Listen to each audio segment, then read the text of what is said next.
సభాధ్యక్షులు భీమరావు గారికి 24 గంటల దీక్ష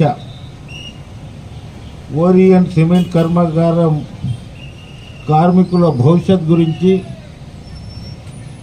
లేకుంటే రాములు నాయక్ పోరాటం గురించి కాదు. ఈ దీక్ష మీ యొక్క ఉద్యోగ భద్రతను కాపాడాలి. ఆదాని చేతులకించి ఏవన్ బిర్లా చేతులనే ఉండాలి. ఇవాళ రాములు నాయక్ రాకముందు మీ పరిస్థితులు ఏముండే? ఇవాళ మీరు 1800 మంది కాంట్రాక్ట్ కార్మికులు ఉన్నారు. ఇవాళ ఈ దీక్షకు పూర్తి మద్దతుగా CPI party, AJI glass factory కార్మిక సంఘం, సువన్ ఫార్మా హైదరాబాద్ నుంచి వచ్చిన వాళ్ళు. కానీ మీరు ఇక్కడ ఇంత దగ్గరగా ఉండి రేపటి నుంచి కొంతమంది యూనియన్ నాయకులు, మేనేజ్మెంటు మిమ్మల్ని భయపెట్టించి ఈ దీక్ష కనుక పోతే మీ డ్యూటీలు పోతాయని భయపెట్టించి మిమ్మల్ని భయభ్రాంతులు చేసి రకరకాలుగా ఇబ్బంది పెట్టి ఈ దీక్షని ఏ విధంగా సఫలం కాకుండా ఇది చేయాలనే ఉద్దేశంతో ఇవాళ కుట్ర జరిగింది.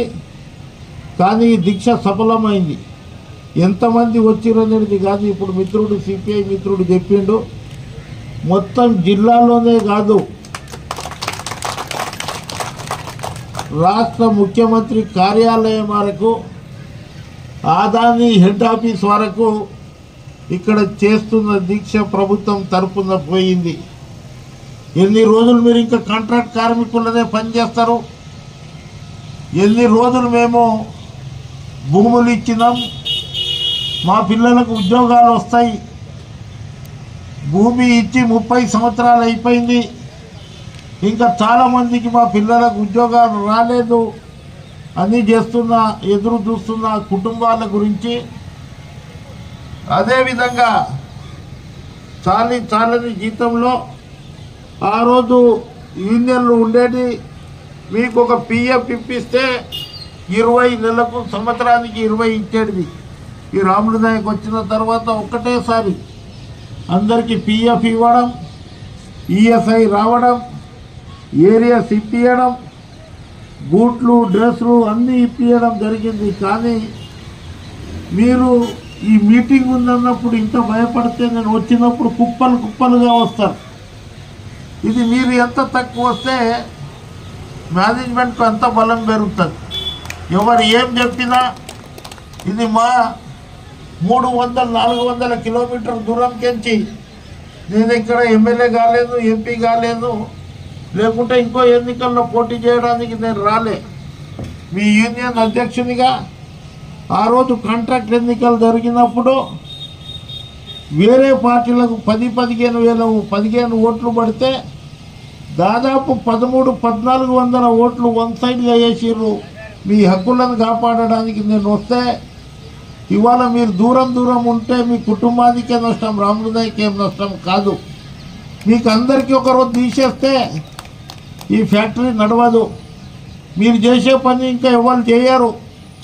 అందు గురించే మిమ్మల్ని భయపెట్టించి అధికారంలో యూనియన్ మిమ్మల్ని భయభ్రాంతులు చేసి, మీ సూపర్వైజర్లు మిమ్మల్ని భయభ్రాంతులు చేసి రేపు మీ ఉద్యోగ భద్రత కావాలంటే రాములు నాయక్ మీతోటి ఉండాలి. లోకల్ పర్మనెంట్ వర్కర్ యూనియన్ మీతోటి ఉండాలి. ఇవాళ 5 సంవత్సరాలు అయిపోయింది.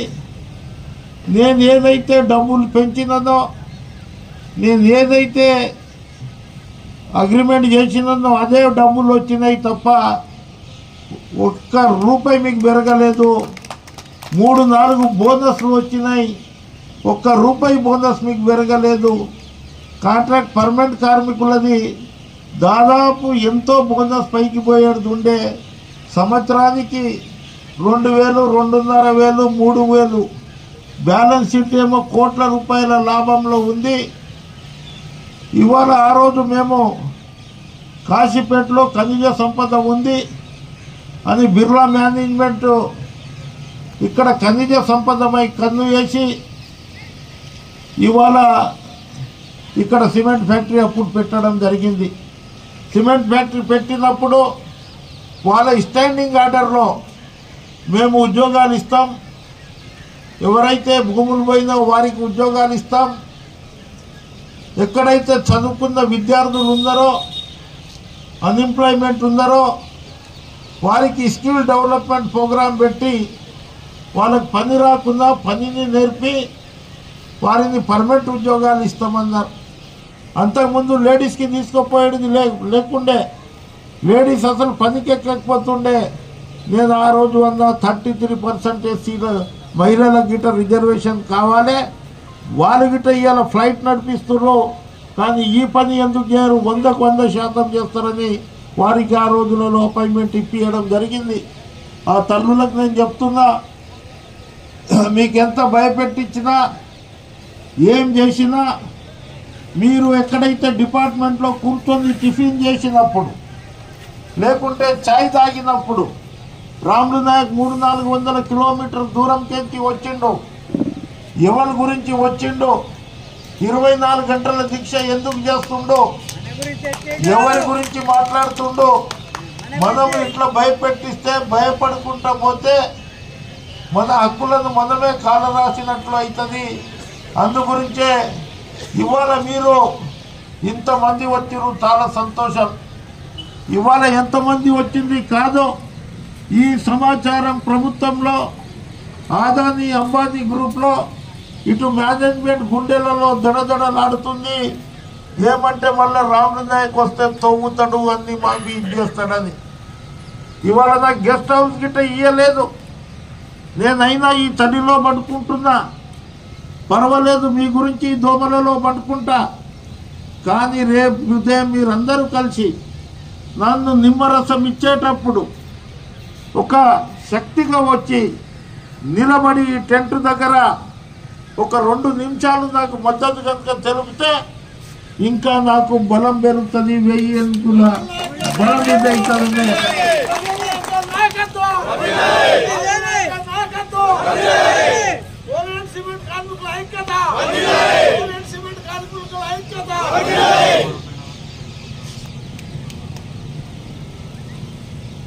భూములు కోల్పోయిన ఆ కుటుంబాలకు ఉద్యోగాలు రాలే. 30-40 సంవత్సరాల పెండింగ్లో ఉన్న ఉద్యోగాలు నేను కొన్ని ఇప్పించిన, ఇంకా అవి పెండింగ్లో ఉన్నాయి.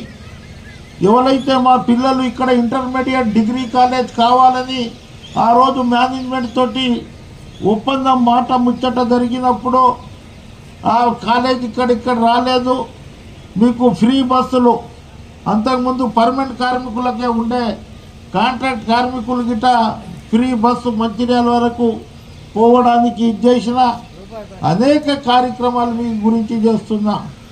అందుగురించే రేపు ఇవాళ మీరు నైట్లో కూర్చోండి, ఒకరికొకరు ఫోన్లో మాట్లాడండి.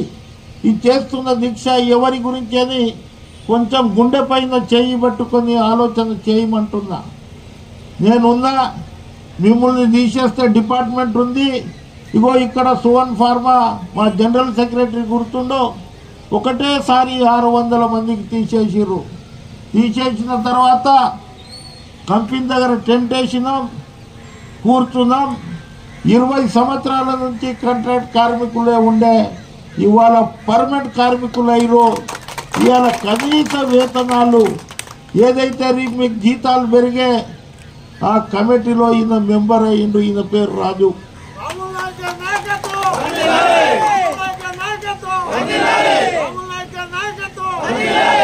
ఒక కాంట్రాక్ట్ కార్మికుడు కనీస వేతనాల చట్టంలో భాగస్వామ్యం అయిందంటే రేపు ఈ రాజుకు మీరు ఏ అప్లికేషన్ వచ్చినా మీ గురించి, మీ ఉద్యోగాల గురించి ఇప్పటికి 12 సంవత్సరాలైంది. జీవో వచ్చి ₹1 పెరగలేదు.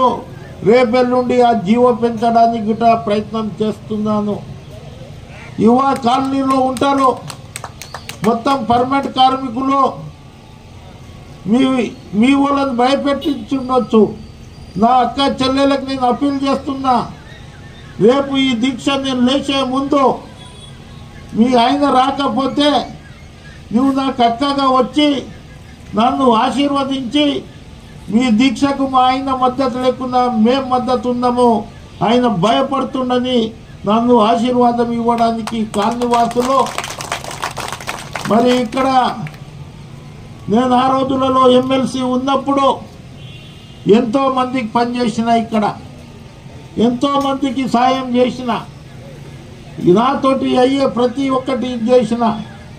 ఇక్కడ మధ్యమడుగు దాదాపు 100,000 ఓట్ల గ్రామ పంచాయతీ, మరి ఇక్కడ ఇంకో గ్రామ పంచాయతీ వారి గురించి రోడ్డు వేయించడం, అనేక సందర్భాలలో వారి గురించి మాట్లాడడం జరిగింది. కానీ ఎన్ని రోజులు మీరు భయపడుతూ ఉంటారో, ఆ దొర చెప్పిండు, ఈ దొర చెప్పిండు, ఏ దొరలు ఏం చేసిర్రో, మీకు ఎంత లాభం చేసిర్రో, రాములు నాయక్ వచ్చిన తర్వాత ఎంత లాభం జరిగింది, ఎంత నష్టం జరిగింది అనేది మీరు ఆలోచన చేయండి.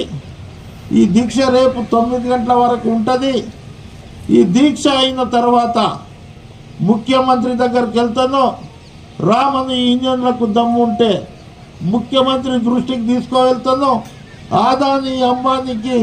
ఆదానికి ఈ ఫ్యాక్టరీ ఇవ్వవద్దని చెప్తాను ముఖ్యమంత్రి గారికి. అదేవిధంగా హెవీ ఇండస్ట్రీస్ మంత్రి గారిని కలుస్తాము రేపేళ్ళ నుండి. అక్కడికి మేము మెమోరాండం ఇచ్చి ఇది ఆదాని గ్రూప్ నుంచి కాపాడండి, మా ఉద్యోగాలకు ఇచ్చేయండి. మీకు అంతకుముందు టీఆర్ఎస్ ప్రభుత్వం ఉన్నప్పుడు ఇక్కడ కేటీఆర్ గారు వచ్చిర్రు, జిల్లా కలెక్టర్ వచ్చిర్రు, దుర్గం చిన్నయ్య అప్పుడు నా మిత్రుడు ఎమ్మెల్యే ఉండే ఆయన వచ్చిండు, కలెక్టర్ వచ్చిండు, ఐటీడీఏ పిఓ వచ్చిండు, మేనేజ్మెంట్ వచ్చింది, గ్రామ సభ జరిగింది. ఆ గ్రామ సభలో ఏం చెప్పారో 4,000 ఉద్యోగాలు వస్తున్నాయి. 4వ ప్లాంట్ వచ్చి 4వ ప్లాంటు పనులు పూర్తి అవుతున్నాయి. అందు గురించి కొట్లాడదామా, మాట్లాడదామా, లేకుంటే ఉద్యోగాలు ఇడిచిపెడదామా అనేది మీ చేతిలో ఉంది. ఉద్యోగాలు కావాలంటే రాములు నాయక్ ఎంబడి ఉండండి.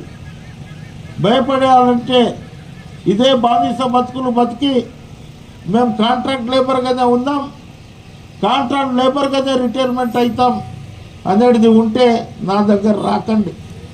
అదేవిధంగా ఫస్ట్ ప్లాంట్ ఏర్పాటు చేసినప్పుడు 500 మంది పర్మనెంట్ కార్మికులు ఉండే.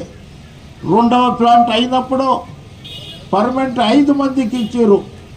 3వ ప్లాంట్ అయినప్పుడు దాదాపు 100 మందిని తగ్గించారు. ఇప్పుడు 272 మందికి వచ్చారు. ప్లాంట్లు పెరుగుతున్నాయి, మిషనరీ పెరుగుతుంది, ఆదాయం పెరుగుతుంది, మేనేజ్మెంట్ కోట్ల రూపాయలు గడుస్తుంది. కానీ మా పిల్లలకి ఇక్కడ ఉద్యోగాలు లేవు. మాకు 4,000 ఉద్యోగాలు ఇస్తారా? మా కాంట్రాక్ట్ కార్మికులకు పర్మనెంట్ చేస్తారా? పర్మనెంట్ కార్మికుల పిల్లలకు ఏదైతే తండ్రి రిటైర్మెంట్ అయితే ఎక్కడుంది చట్టంలో? 5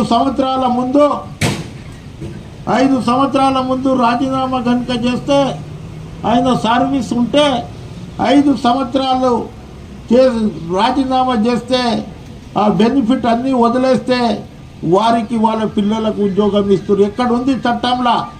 ఏదో ఒకసారి ఒక అగ్రిమెంట్ జరిగినప్పుడు ఆ యూనియన్ మేనేజ్మెంట్ రాసుకుంటే ఏ అగ్రిమెంట్ జరిగినా 3 సంవత్సరాలే అదాని పీరియడ్ ఉంటుంది. కానీ ఇవాళకి 40 సంవత్సరాలు అయింది, 5 సంవత్సరాలు అయిపోయింది కదా. రేపు నేను మళ్ళా మన చేతికి కనుక వస్తే 5 సంవత్సరాలు కాదు కదా. ఇక్కడ ఏ వేకెన్సీ వస్తుందో గ్రామాలకు, గ్రామస్తులకు, ఇక్కడ కులం కాదు, ఇక్కడ ఎస్సీ, ఎస్టీ, బీసీ, మైనారిటీ పిల్లలకు ఉద్యోగాలు రావాలని కొట్లాడతాం. ఆ రోజు లేడీస్కి ఉద్యోగాలు ఇవ్వకపోతుండే. భర్త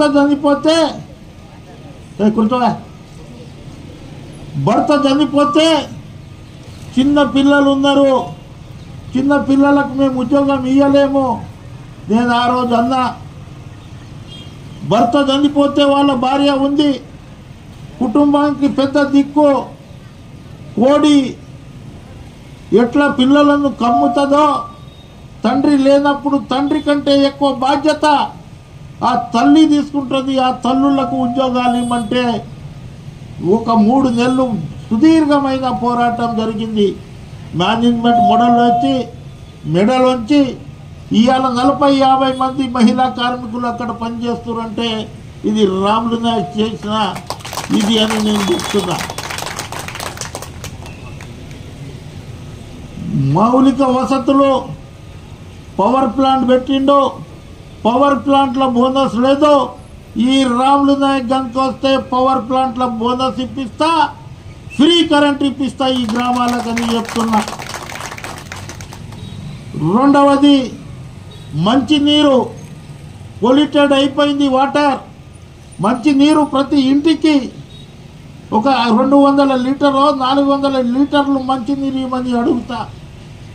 మూడవది మౌలిక సదుపాయాలు. మాకు ఒకటే మ్యారేజ్ హాల్ ఉంది.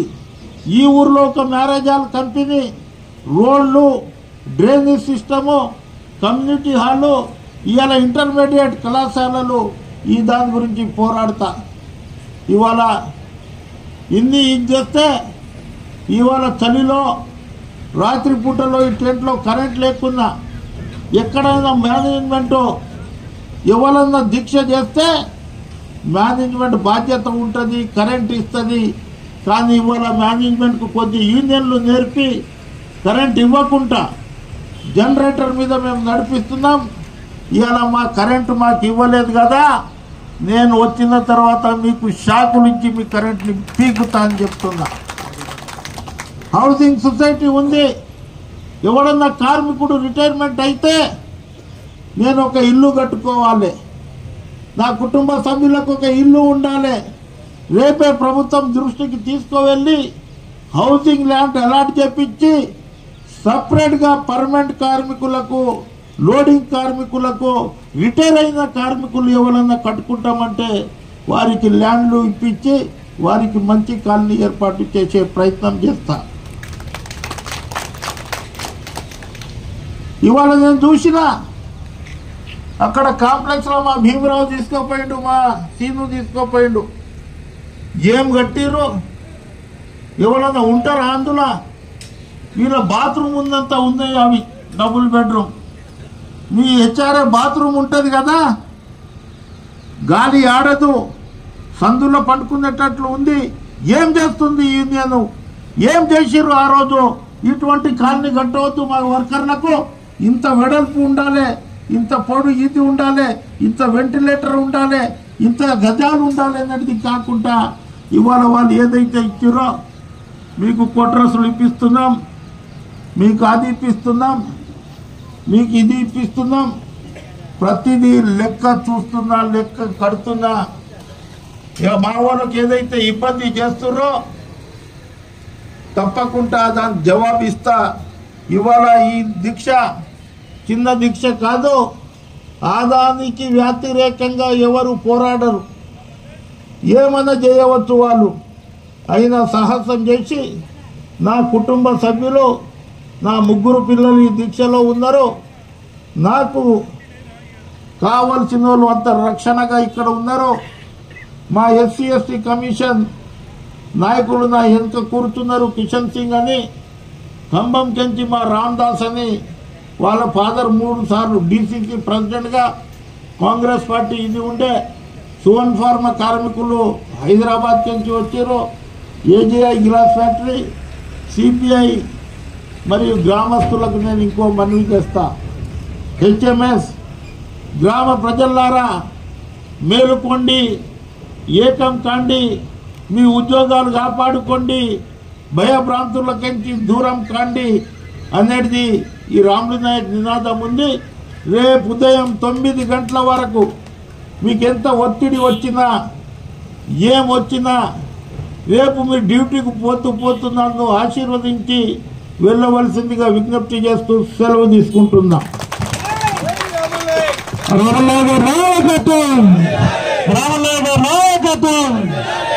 ఏదైతే ప్రధాన ఎజెండాగా ఈ 24 గంటల నిరాహార దీక్ష చేస్తూ ఉన్నామో దీనికి మీరందరూ కార్మికులు వచ్చి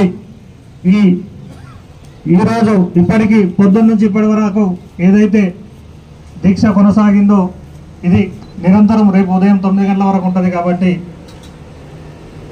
ఇప్పటి వరకు వచ్చి సహకరించిన ప్రతి ఒక్క ప్రజాప్రతినిధులు, అదేవిధంగా ప్రజా సంఘాలు, అదేవిధంగా యూనియన్స్ ఏదైతే ట్రేడ్ యూనియన్ ఏఐటీసీ, హెచ్ఎంఎస్, అదేవిధంగా అనుసంధానంగా సిపిఐ, అదేవిధంగా హైదరాబాద్ నుంచి వచ్చినటువంటి ఏజీఐ, గ్లాస్ ఫ్యాక్టరీ, సువిన్ ఫార్మా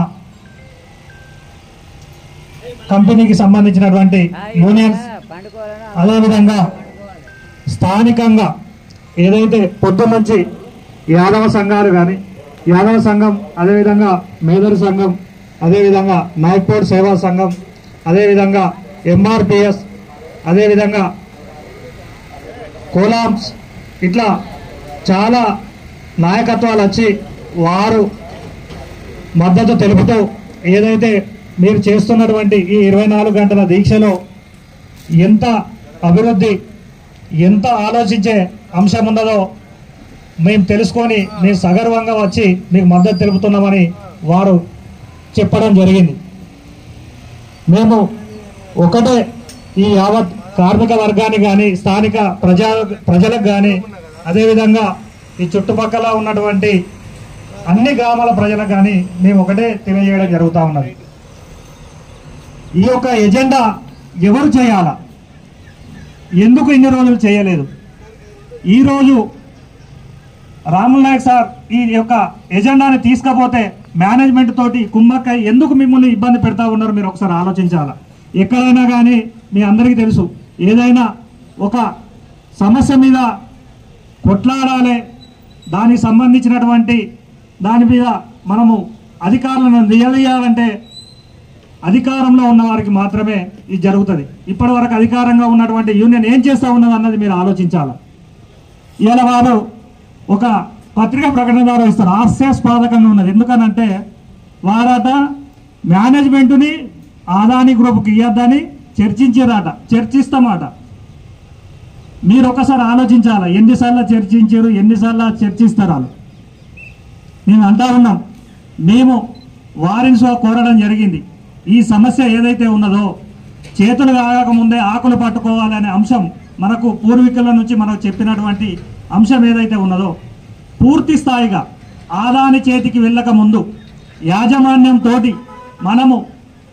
మనకు ఇక్కడ స్థానికంగా ఉద్యోగ భద్రత ఏ రకంగా కావాలి అని అడిగినట్లయితే వచ్చే అటువంటి మేనేజ్మెంటు ఖచ్చితంగా ఇక్కడ ఉన్నటువంటి ఉద్యోగులకు ఉద్యోగ భద్రత కల్పించాలి. బిర్లా యాజమాన్యం ఏ రకంగా అయితే మనకు భద్రత కల్పిస్తూ ఉన్నదో అదే రకంగా ఆదాని భద్రత కల్పించాలి. ఇప్పుడు కల్పిస్తూ ఉన్నది కదా, వాళ్ళు కల్పిస్తారు కదా అని చాలామంది అంటూ ఉన్నారు. ఎక్కడ కల్పిస్తారో మీరు ఆలోచించాలి. ఆదాని యాజమాన్యం ఎక్కడెక్కడైతే తీసుకున్నదో ఉద్యోగస్తులను కానీ కార్మికులు కానీ ఎంత వేధిస్తూ ఉన్నదో మీరు అందరూ సోషల్ మీడియాలో ఇలా చూస్తూ ఉన్నారు. ఎక్కడికక్కడ ట్రైకులు అంటే ఒక చిన్న అంశాల మీద వారికి పోయి కలిస్తే అసలు ఆ అంశాలను చర్చించకపోగా లాగౌట్ చేసుడు యాజమాన్యమే. ఆ యాజమాన్యం లాగౌట్ చేసిన తర్వాత స్థానికంగా ఉన్నటువంటి వారికి అనేక ఆర్థిక పరిస్థితులను తీసుకొచ్చి వారు చెప్పినటువంటి దానికి మళ్ళీ పని చేయాలనే విధంగా ఒత్తిడి చేసిన సందర్భాలు మీరు సోషల్ మీడియాలో ఒకసారి చూస్తే తెలుస్తాయి. ఇది మేము చెప్పడం కాదు, అవునా కాదా అని మీరే చూడాలి. గతంలో కూడా ఆదాని కంపెనీకి ఓరియంట్ బిర్లా యాజమాన్యం అన్నప్పుడు మన సోదరులందరూ మన సోషల్ మీడియాలో పెట్టారు, దేవపూర్ సోషల్ మీడియాలో. ఏదో ఒక ట్రాన్స్పోర్ట్ ఛార్జీలు పెంచుకున్నందుకు సంవత్సరాల తరబడి ఇలా ఆ ప్లాంట్ను బంద్ చేస్తే స్థానికంగా ఉన్నటువంటి వాళ్ళు ఏ రకంగా నష్టపోయారు అనేది మీరు అందరూ చూసారు. ఇలాంటి పాలన వారు ఉంటుంది కాబట్టి ఖచ్చితంగా మనకు అలాంటి రావద్దు అని ముందే మనం ఇవాళ వారిని హెచ్చరిస్తూ ఉన్నాం.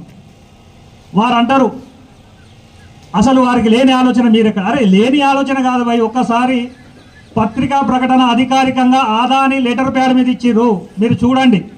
అది సోషల్ మీడియాలో వచ్చింది. మరి ఏం చేసినారు అని అప్పుడు ఆదాని యాజమాన్యం అడిగినప్పుడు ఎవరు ఈ నాయకత్వం పోయి అడుగుతారా? తొత్తులుగా మారినటువంటి వాళ్ళు వీళ్ళు అడుగుతారా? మీరు ఒకసారి ఆలోచించాలి. మేము ఒకటే అడుగుతా ఉన్నాం, ఏదైతే వారికి చేరే ముందు స్థానికంగా బిర్లా యాజమాన్యము నిరుద్యోగులకు ఉద్యోగ అవకాశాలు ఇప్పటి వరకు కొంత ఇచ్చింది, ఇవ్వలేదంటలేము. కానీ పూర్తి స్థాయిగా ఇవాళ భూములు కోల్పోయిన స్థానికులకు ఉద్యోగాలు ఇవ్వకపోతే వాళ్ళు కోర్టుకు పోతే హైకోర్టు సుగా ఉత్తర్వులు ఇచ్చింది. ఆ ఉత్తర్వులను సుగా వీళ్ళు ఇంప్లిమెంట్ చేస్తలేరు. వాళ్ళకు ఉద్యోగ అవకాశాలు కల్పిస్తలేరు, నష్టపరిహారాలు ఇస్తలేరు. మరి ఎందుకు అడుగుతలేరు? ఇవాళ మీరు అన్నీ అడుగుతానని అంటున్నారు కదా, మరి ఇది ఎందుకు అడగలే? సంవత్సరాల తరబడి మరి తిరుగుతూ ఉన్నారు కదా, ఇది ఎందుకు అడగలేదు? మేము ఇంకొకటి అంటా ఉన్నాం, ఏదైతే అప్పుడు స్టాండింగ్ ఆర్డర్లో ఇచ్చినటువంటి స్థానికంగా మౌలిక వసతులు ఇందాక సార్ చెప్పారు, ఇవన్నీ క్లుప్తంగా ఉన్నాయి. మీరు అందరూ చదువుకున్న నాయకులే కదా, మరి ఎందుకు అడగలేకపోతా ఉన్నారు? ఇవాళ మేము ఆ ఎజెండాని తీసుకొని, వారు ఎవరు అడుగుతలేరు కదా, సమయం వస్తూ ఉన్నది, జనవరి తర్వాత వాళ్ళు టేక్ ఓవర్ చేసుకుంటారని ఇక్కడ ఉన్నటువంటి యాజమాన్యం మాతో చెప్తా ఉన్నది. మేము ఏదైనా పనుల కోసం పోయి సార్ వీళ్ళకి ఇది చేయండి, వీళ్ళకి ఏదైతే ఇక్కడ స్థానికంగా ఉన్న నిరుద్యోగులకు ఉద్యోగాలు ఇవ్వండి సార్ అని అంటే యాజమాన్యం చేంజ్ అవుతా ఉన్నది. యాజమాన్యం చేంజ్ అయిన తర్వాత ఏదైనా చేస్తాం, కానీ మేము ఇప్పుడు ఎలాంటిది మీకు చెయ్యము, అదాని సంస్థ అనేది ఆ రకంగా ఉన్నది కాబట్టి మేము ఏం చేయమని అంటా ఉన్నారు. ఇది ఇక్కడ ఉన్నటువంటి నాయకులకు తెలియదా? అంటే ఈ రకంగా మనని ఎంత ఇబ్బంది పెడతా ఉన్నారో ప్రతి ఒక్కరు ఆలోచించాలి. ఇవన్నీ మీరు అందరికీ చెప్పాలా? మేము ఇదే ఎజెండాగా ఇలా గ్రామానికి చుట్టుపక్కల ఉన్న విలేజ్లకుగా మేము పోయి స్వచ్ఛందంగా వాళ్ళ కరపత్రాలు పంపి వచ్చినాం. ఇవాళ వారికి ఫోన్ చేసి భయాందోళనకు గురి చేస్తూ మీరు వచ్చి మద్దతు తెలిపినట్లయితే గ్రామాలకు అభివృద్ధి అడ్డుకుంటామంటారు. అభివృద్ధి అడ్డుకోరి వాళ్ళకు మీరు మరి మద్దతు చేయండి, మాకెందుకు? మరి ఇవాళ మేము మీకోసం కొట్లాడడానికి ఇక్కడికి వచ్చినప్పుడు మీ నుంచి మద్దతు లేకపోతే మరి మాకు ఆలోచన వచ్చింది, మేము మేనేజ్మెంట్ కానీ ప్రభుత్వానికి కానీ తీసుకుపోయి నివేదిక ఇవ్వాలనుకున్నాం. ఇవాళ పొద్దు నుంచి ఒక 5-6 అప్లికేషన్స్ వచ్చినాయి ఇక్కడికి. వాళ్ళు వచ్చి అంటారు, అన్న మాకు ఈ రైల్వే సంబంధించి భూములు పోయినాయి, మాకు నష్టపరిహారం రాలేదు, మేము అడిగితే నువ్వు ఎవరినన్నా అడగకపో, హైకోర్టుకు పోయినావు కదా, కోర్టు ఏం చెప్పింది, మేము ఏం చేసుకుంటావు చేసుకోపో అని అన్నారన్న అని వచ్చి ఇక్కడ ఇచ్చారు. చుట్టుపక్కల ప్రాంతాలకు ఇవాళ ఇక్కడ ఏదైతే ఉన్నదో కొన్ని గ్రామాలకు మాకు మౌలిక వసతులు, రోడ్డు సౌకర్యం కరెక్ట్ లేదు, మాకు ఏదైతే ఉందో ఇక్కడ ఒక స్కూలు, ఒక స్కిల్ డెవలప్మెంట్ పెట్టాలని వారు వచ్చి రాతపూర్వకంగా ఇవ్వడం జరిగింది. మీకు సుగా మేము ఒకటే చెప్తా ఉన్నాం, మీ సమస్యలు ఏదున్నా కానీ రాతపూర్వకంగా మాకు ఇచ్చినట్లయితే అది యాజమాన్యానికి ఇస్తూ ప్రభుత్వానికి సుగా ఇందాక సార్ చెప్పినట్లు ముఖ్యమంత్రి గారికి కానీ, అదేవిధంగా పరిశ్రమల శాఖ మంత్రివర్యులకు కానీ, అదేవిధంగా మనకు ఎప్పుడైనా కానీ ఏ సమస్య వచ్చినా కానీ మనకు వెన్నంటే ఉన్నది లేబర్ డిపార్ట్మెంట్ కానీ ఈ అందరి దృష్టికి తీసుకుపోయి ఆ సమస్యలు పరిష్కరించే విధంగా మన రామ్లాక్ సార్ ఆధ్వర్యంలో మేము ఎప్పుడు వారి వెంటనే ఉంటాము. మీ సంస్థ ఇక్కడ ఉన్నటువంటి చిరు వ్యాపారాలు చెప్తా ఉన్నాము, ఈ చిరు వ్యాపారాలు ఒకసారి ఆలోచించాల్సిన అవసరం ఉన్నది. ఇక్కడ ఉన్నటువంటి ఏదైతే ప్రజలతోటి మనకు చిన్న చిన్న వ్యాపారాలు జరుగుతాయి కాబట్టి మీరు ఆలోచించాలా. ఏదైతే ఈ నాయకత్వంలో మనము రానున్నటువంటి ఈ ముందున్నటువంటి సమస్యలకు మనము వారు చేస్తున్న దానికి మనం మద్దతు తెలిపకపోతే ఇక్కడ మనము ఏ చిన్న వ్యాపారం చేసుకోలేమని మీరుసుగా ఒకసారి ఆలోచించి రేపు ఉదయం 9 గంటల వరకు అందరూ వచ్చి ఈ యొక్క దీక్షకు మద్దతు తెలిపి విజయవంతం చేయాలని అందరికీ పేరు పేరున కోరుకుంటూ ఏదైతే ఈ అవకాశం ఇచ్చిన మీ అందరికీ పేరు పేరున ధన్యవాదాలు తెలియజేస్తాం.